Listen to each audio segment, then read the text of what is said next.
Of all the financial titans and philanthropists of the 20th century, none are more complex or mysterious than George Soros.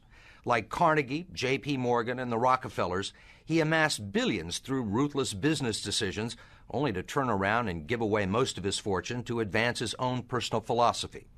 He can move world financial markets simply by voicing an opinion, or destabilize a government by buying and selling its currency.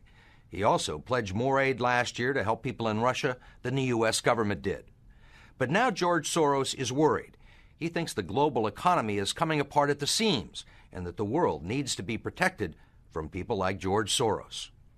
We may now think that everything is fine, but the fact is that the system is broke and it needs fixing. What you're doing is asking some form of regulation to protect the world against you. Well, I am a player, and I think all players should be regulated. There have to be rules of the game. Take 81,000 to buy 48,000. Buy him 69,000 YUM.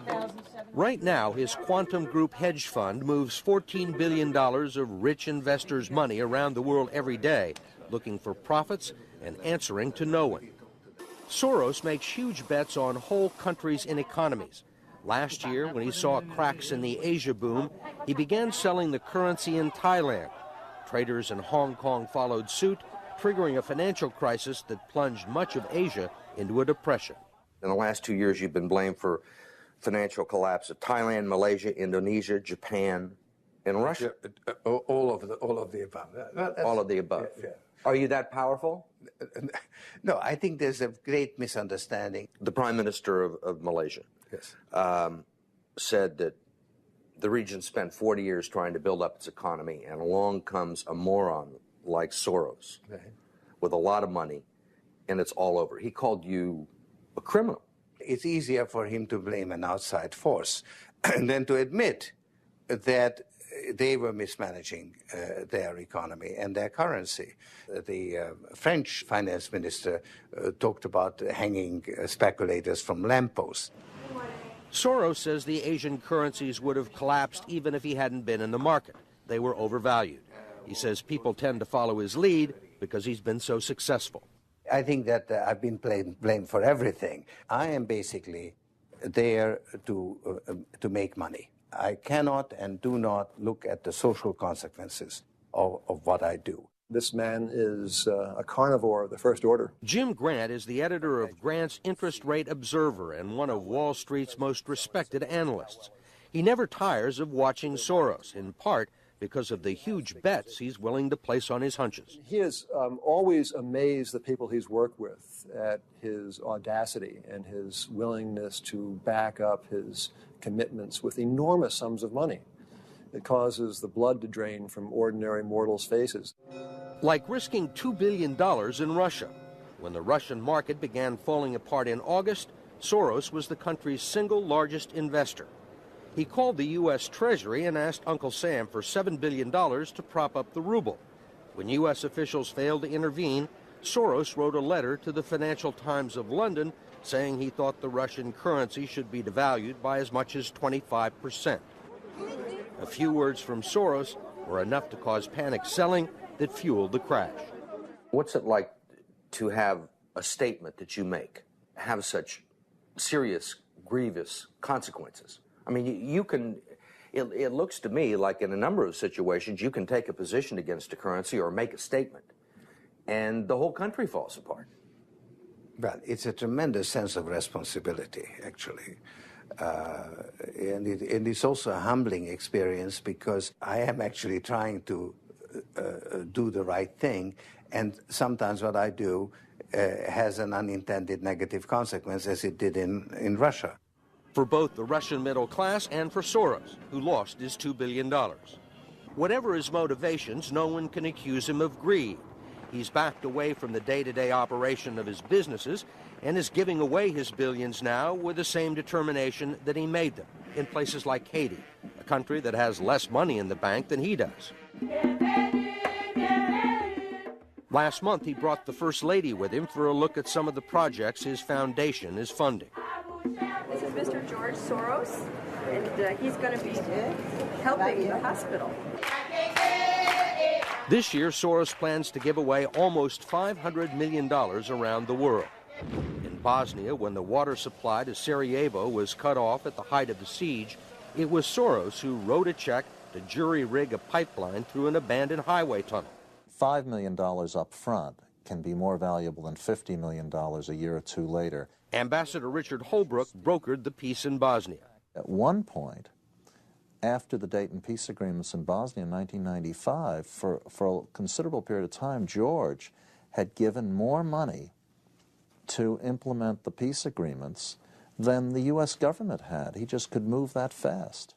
In Russia, he pledged $100 million to help scientists who might otherwise have sold their expertise to bidders like Iran or Iraq. In Eastern Europe, he's educated a new generation. And in Ukraine, he spent millions retraining the old Soviet military. At the center of George Soros, there's an inherent contradiction. Which is, on one hand, you're the capitalist who does not care about the social consequences of his act, and on the other hand, you are a philanthropist who cares only about social consequences. How do you resolve the two? Recognizing that as a competitor, I've got to compete to win. As a human being, I am concerned about the society in which I live. Which George Soros am I talking to now? The amoral George Soros or the moral George Soros? It's one person. It's one person who at one time engages in amoral activities and at the rest of the time tries to be moral. To understand the complexities and contradictions in his personality, you have to go back to the very beginning, to Budapest, where George Soros was born 68 years ago to parents who were wealthy, well-educated, and Jewish. When the Nazis occupied Budapest in 1944, George Soros' father was a successful lawyer. He lived on an island in the Danube and liked to commute to work in a rowboat. But knowing there were problems ahead for the Jews, he decided to split his family up. He bought them forged papers, and he bribed a government official to take 14-year-old George Soros in and swear that he was his Christian godson. But survival carried a heavy price tag. While hundreds of thousands of Hungarian Jews were being shipped off to the death camps, George Soros accompanied his phony godfather on his appointed rounds, confiscating property from the Jews. These are pictures from 1944 of what happened to George Soros' friends and neighbors. You're a Hungarian Jew who escaped the Holocaust by posing as a Christian. Right. And you watched lots of people get shipped off to the death camps. Right. I was 14 years old. And I would say that that's when my character was made. In what way?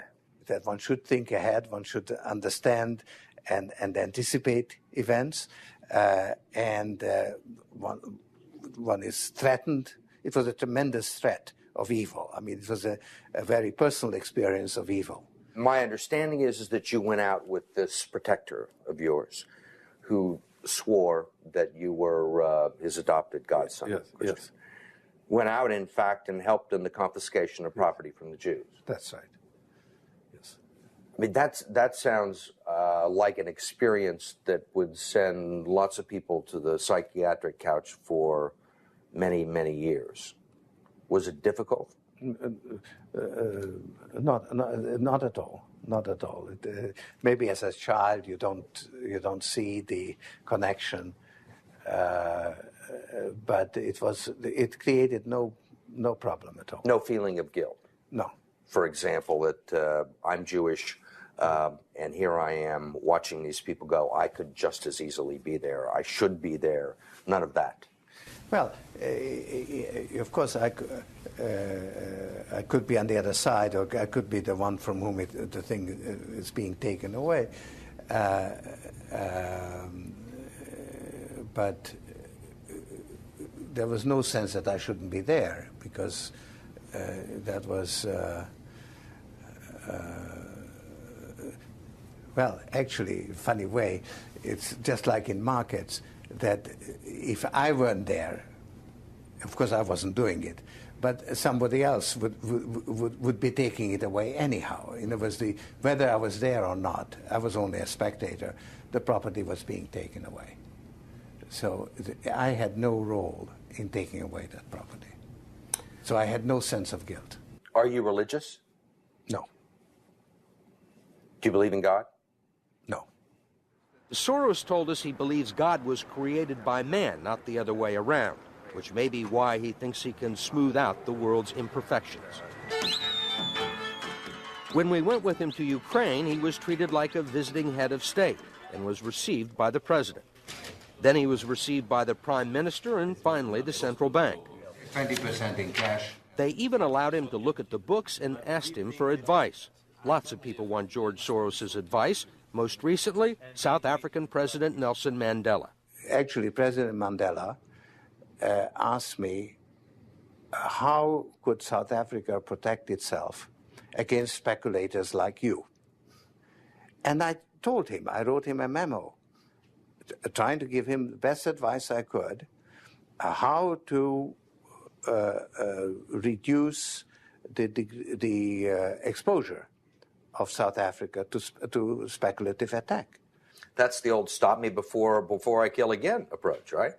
Well, you're telling this is what you can do to stop me. Whether I or somebody else does whatever is happening in the markets, it really doesn't make any difference to the outcome. I don't feel guilty because I'm engaged in an amoral activity which is not meant to have anything to do with guilt. Part of the reason he is so rich is that the Soros hedge funds operate offshore in the Netherlands Antilles to avoid scrutiny by the Securities and Exchange Commission. So even while Soros tells Congress and the Treasury that hedge funds must be regulated to stop the global crisis, he's avoiding the rules. Why is it that Americans can't invest in the quantum fund? It's an offshore fund. Why is that? Because the fund is not registered with the Securities and Exchange Commission.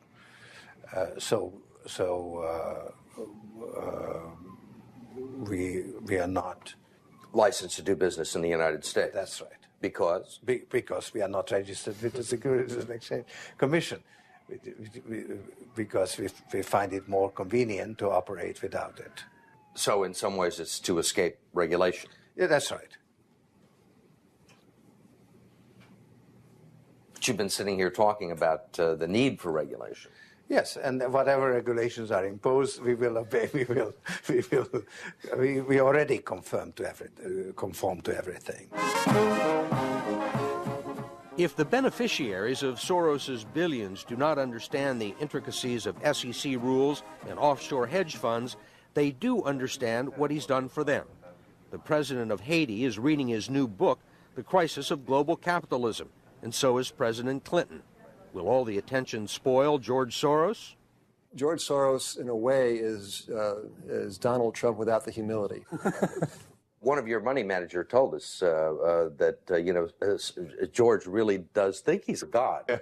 I mean, if you think that you're God and you go into financial markets, you're bound to come out broke. So the fact that I'm not broke shows that I don't believe that I'm God.